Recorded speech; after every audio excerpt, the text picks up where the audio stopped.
In the 1800s, as a 4-year-old, Frederick Lehman immigrated to the States with his parents from Germany.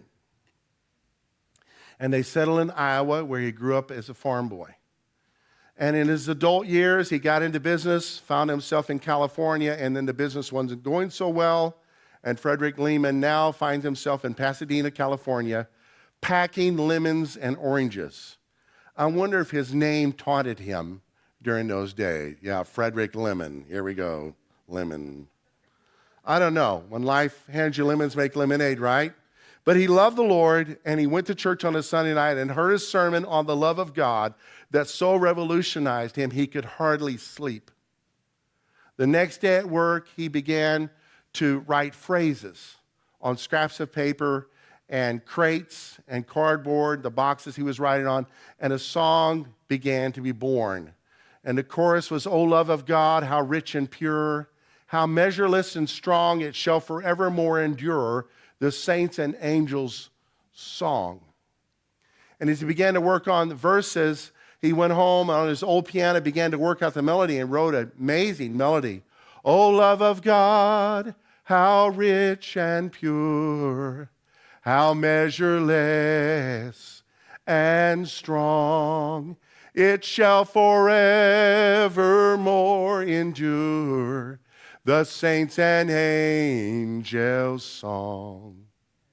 The love of God is greater far than tongue or pen can ever tell. It goes beyond the highest star and reaches to the lowest hell.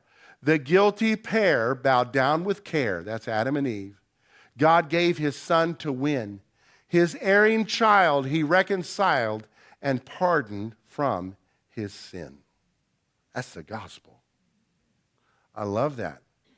The second verse, when hoary time, that's ancient time, shall pass away, and earthly thrones and kingdoms fall, when men who hear refuse to pray, on rocks and hills and mountains call, God's love so sure shall still endure, all measureless and strong, redeeming grace to Adam's race, the saints and angels' song.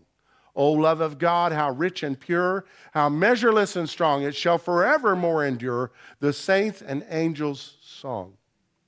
He needed a third verse. In that day and time, the early 1900s, a song wasn't considered a complete song for church unless it had 3 verses.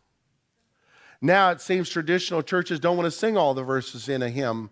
They'll sing the first and third verse. I'm pushing to be whole hymn churches, amen? But also nowadays, a song doesn't even have to have 1 verse. Somebody said a song can only have 3 words and is considered a song now. So he needed a third verse and he just couldn't come up with it. And then he remembered he had a poem written on a bookmark that had come from the walls of a prison or a mental hospital where someone had died, and the painters came in and were going to paint the wall and saw this amazing poem, and they copied it down before they painted the wall. And here's the words. It was discovered later to be a rabbi's poem written originally in Hebrew, and maybe the prisoner was the one that had translated it. We don't know.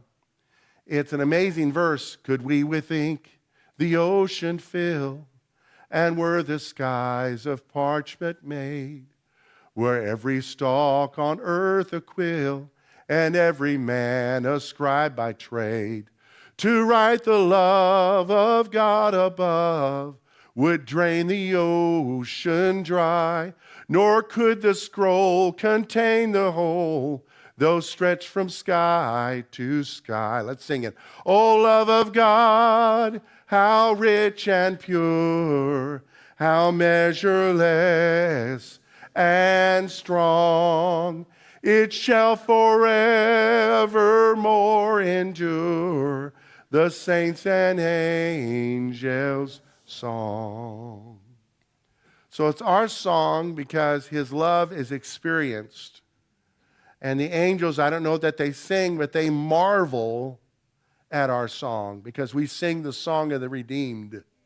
Something they kind of look at from without, and yet they serve God's redemptive purposes.